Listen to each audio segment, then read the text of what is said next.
habilis, Homo erectus, and Homo sapiens.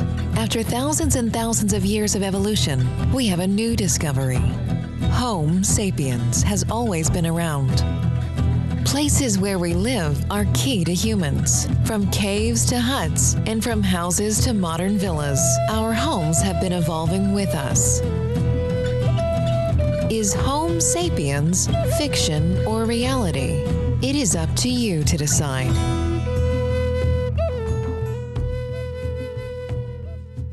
Okay, good morning, and we are really happy to be back. And today, in our issue of the podcast, we are going to be talking about women.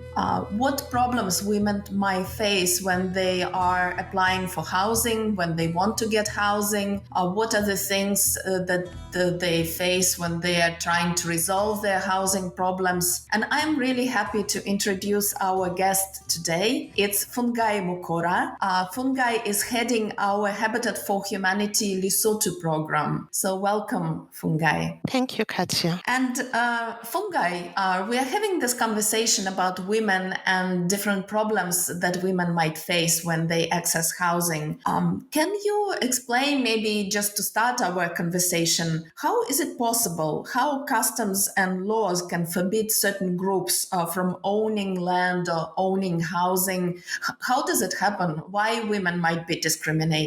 I'll start off by saying land is acquired through allocation, or you purchase it on the market, or you inherit the land from the family. Lesotho is a patriarchal society, which is reflected in the laws and the cultural practices. By patriarchal, I mean the decision-making institutions responsible for resource allocation and justice are male-biased. The customary laws are also patrilineal, that is, inheritance is based on the male lineage, and they're also patrilocal, that is, married couples live in their husband's villages or town.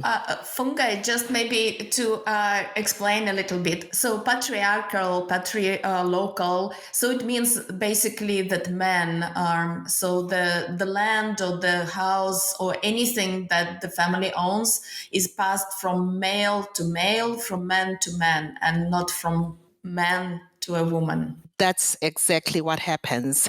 Free land in Lesotho is allocated to the married male members of the community for the subsistence of their family livelihoods. And a woman is actually considered as a minor dependent on the husband. And in addition, land and property inheritance systems favored the firstborn son, whilst the woman and girl child were marginalized.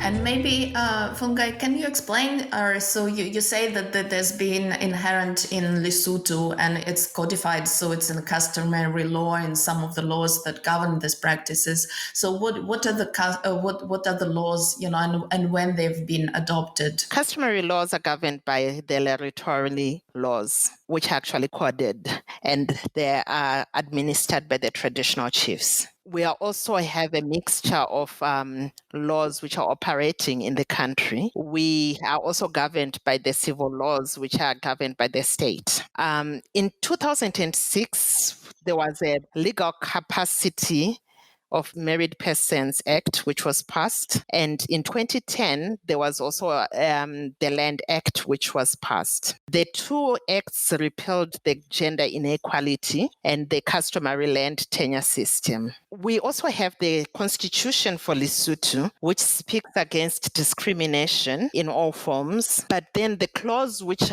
actually speaks about discrimination goes on to exempt customary laws from the clause. Yet you find that customary laws are the ones which are discriminating women. And how can women be discriminated in land ownership? Maybe you can give some examples of that. Women are often discriminated when the decisions for family inheritance are being made and when their marital status changes. That is when they get married or when they are divorced or when there is death of a spouse. even for those who are married under civil marriage, when it comes to inheritance issues, they are discriminated as the families tend to default to customary laws. Unfortunately, traditionally, we never documented marriage processes, as that was an oral process, which was a negotiation between families and ceremonies. So people tend to concentrate on the ceremonies, forgetting about the documentation or not even considering it as an important issue. And then that leaves the marriage state subject to witnesses who sometimes might actually be dead by the time you're dealing with the issues.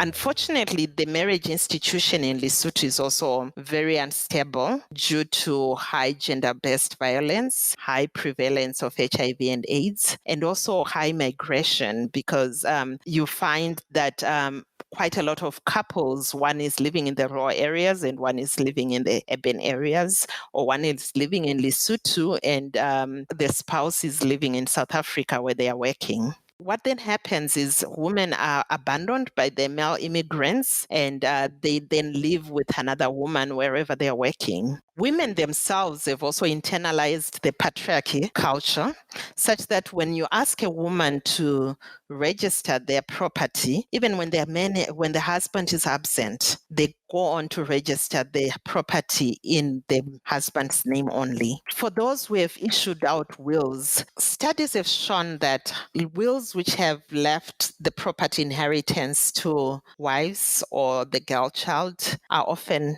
contested. Chiefs have also undermined the Land Act, which was recently passed, because they've continued to issue the Form Cs and backdating them so that they recognize the land ownership in the man's name only. I see. It's a really very complicated system, as you explained it, Fungai. So I'm sure it's very difficult, especially for women, to understand what needs to be done and how things need to be done. And I'm trying to understand. So why would someone evict a woman from the house where she was living? So why would it happen to a woman? Evictions normally happen when there is a change in the state of the marriage. That is when one divorces or when there's a death, because there's no longer an existing relationship between the two couples. The family feels that a woman should not continue to stay in their village or their home. They should return back to their matrimonial home. Evictions also happen when one is renting property and they lose their source of livelihoods. And remember, as I explained earlier, women are often victims of gender-based violence. And when that happens, one suffers from physical and mental challenges, which inhibit their capacity to defend their property rights. And in addition, there's also social stigma, which happens when women actually fight for their rights. So what then happens is that women then do not fight for them, so that they continue to be accepted in the family circles, in the community circles. Yes, I see. And so for women actually who have been evicted from their houses, they go back to the house where they were living before, basically to their parents or to their family, so that they can live there if they're evicted from the property of their husband. In most cases, that's what happened. I'll give you an example of a case which we actually dealt with. Clara, a 70-year-old woman, divorced with her husband in a late age. She went back to her village with her daughter. And then years later, her younger brother passed on. The widow to the young brother, Kang, then decided that she needed additional source of income, and she rented out her matrimonial house and went back to the village where Clara was living. But as the widow to the only son and heir to the family estate, she felt that she was actually entitled to both the matrimonial home and the family home. So when she got to the village, she evicted Clara from the property. We found Clara wandering from one village to another when we got into the village. We spoke to the chief and we agreed with the chief that Kang needed to either rent a house for Clara or she should allow Clara to come back home because she did not respect the family traditions. When you inherit property as traditionally, you are expected to also look after the family as the land is issued out for family subsistence, not for a single person. Okay, thank you, Fungai. I think that makes it a little bit clear. So, and obviously, it's clear that it's a difficult issue and very difficult to deal with. And just maybe a follow-up question: can women do something to regain their land or their rights to the house? You mentioned, of course, that there is stigma, and some women prefer not to do that. But if a woman wants to do something, can she do something? Unfortunately, what happens is most women wait until there's a problem to address the issues. But what should happen is they need to, first of all, ensure their marriages are properly documented. Whether it's a customary marriage or it's a civil marriage, it needs to be documented. In addition, when land is inherited or allocated using customary laws, they tended historically not to document that. But the legal institutions have allowed for customary land to be registered using Form Cs. So instead of registering the land and property in the name of the husband only, women need to ensure that the land and property is actually registered in both names when their marriage is still rosy before it goes on the rocks. There's also need to advocate for the girl child so that they are considered as an heir to the family property and inheritance. But the most important issue for women is to actually know their legal rights so that they can actually be able to claim them and process them. Making an effort to improve livelihoods also helps women because they can be able to contribute, one, to the acquisition of property, and secondly, it also improves their chances of inheriting property because they would have contributed to it. Or if they need to challenge the repressive practices, they will have the financial means to actually do it. Yes, I see. So if a woman has a source of income, if she works and she has a salary or she does something and she earns money by doing that, so of course she has a say and then she can claim some of the part from the marital property that they might have. I think it's very common in many places. But just maybe to dwell a little bit on what you just said, Fungai, I think from what I'm hearing, it seems that I'm trying to understand. So this gender discrimination that is happening, it's happening not because the laws are complicated or the regulations are difficult, but maybe it's more because women are not aware of some of the rights and some of the processes they need to follow when they are entering into marriage, when they are buying property in their marital status. Is it really so? It's a combination of the two and maybe a little bit more. Decision making is rather complex because it's informed by history, by beliefs, interests, and norms and laws. It's not necessarily just informed by laws only. Lesotho has a plural legal system and customs such as the laws of the Lerotoli, the civil laws, the international community laws, and the church plays a big role in their customs. So the way a case is actually addressed depends on which system has informed their decision making and has been used to address the case. In addition to that, you find that dispute resolution institutions have actually been overwhelmed by the inheritance related conflicts, which has resulted in a backlog and long delays. So even if you want to go the legal way, sometimes your case ends up sitting in the courts for many months. And most women end up going back to the traditional courts, which are not really favorable for women. So it's a combination of a number of things. It's not just it's not a straitjacketed issue. Yes, I see. It's very difficult to decide what to do in this situation and also to understand what needs to be done.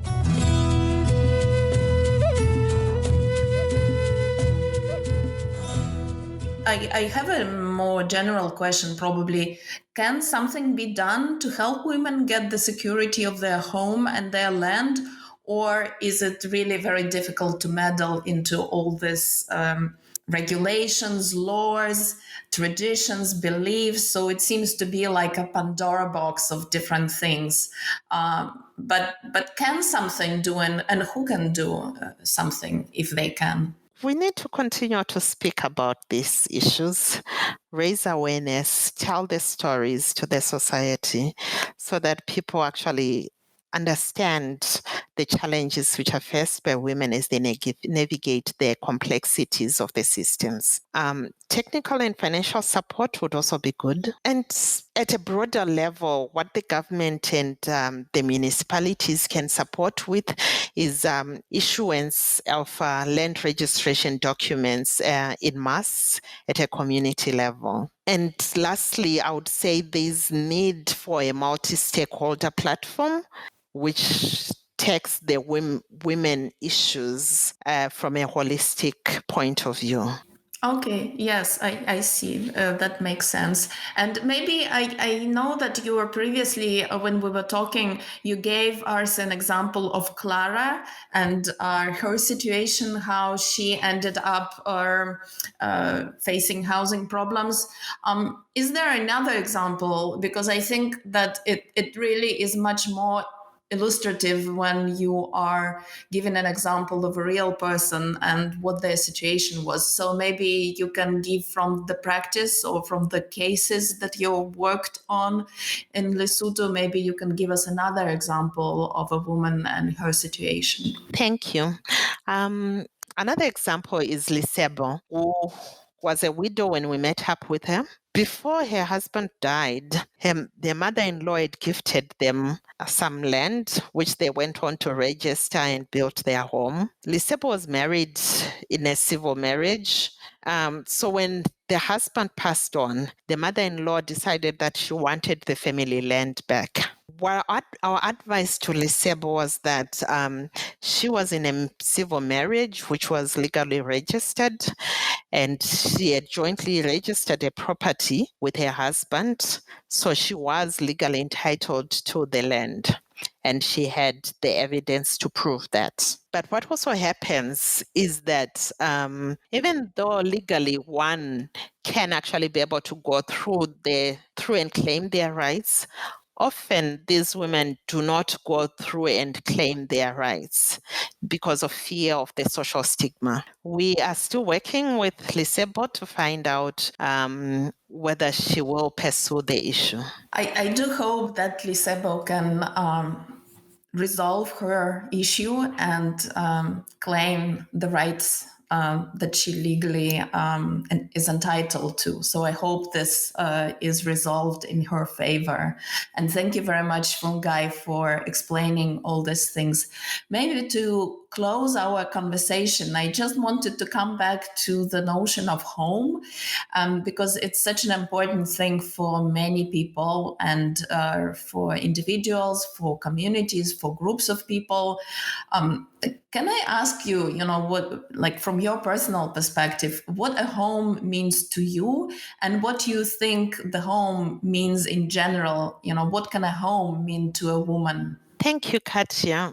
I grew up in rural Zimbabwe, and growing up, I just took having a home for granted. My perspective actually completely changed when I moved to Harare and suddenly realized that the money which I was earning as I started working when I was still in college was the bulk of it was going to pay for my rent. And even for that, it was actually a challenge to get just a room to rent as a girl child, because society frowns upon women living on their own when they're still single. And added to that was the complexity of the state of the housing in the country, where most houses which are affordable are actually quite dilapidated, and the sanitation facilities were never designed to cater for multiple households. It's funny that the issues of sanitation still have impact my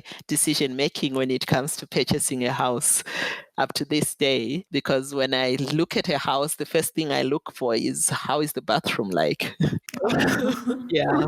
So, but then over the years, what a house means to me has also changed. A house is a place for the family to be, where you come back home to rest, but it's also an entry point into the society, as the respect which you get as an individual actually completely changes when you own a house and you're put on the table for decision making on issues which impact the community which you live in. An address gives you access to credit, as you're not considered a flight risk. And in addition to that, you also have better security of tenure, as you're not left to the mercy of landlords. Unlike myself, who turned my house into an office due to the COVID pandemic, a house for many women is actually the place where they do their business, whether it's a sewing business or whether it's a catering business. So it provides that extra form of livelihoods. Okay, so it's quite important that women have housing, and even if a woman lives on her own, she has a place to live, or she has a place to rent, or she owns a place and it gives her a place at the table. So thank you very much, Fungai, for explaining all that and talking to me and explaining some of these very difficult and complex issues that women face. Thank you. Thank you, and bye. Home matters to humans. You've listened to the Home Sapiens podcast produced by Habitat for Humanity. It is part of the Build Solid Ground project funded by the European Union.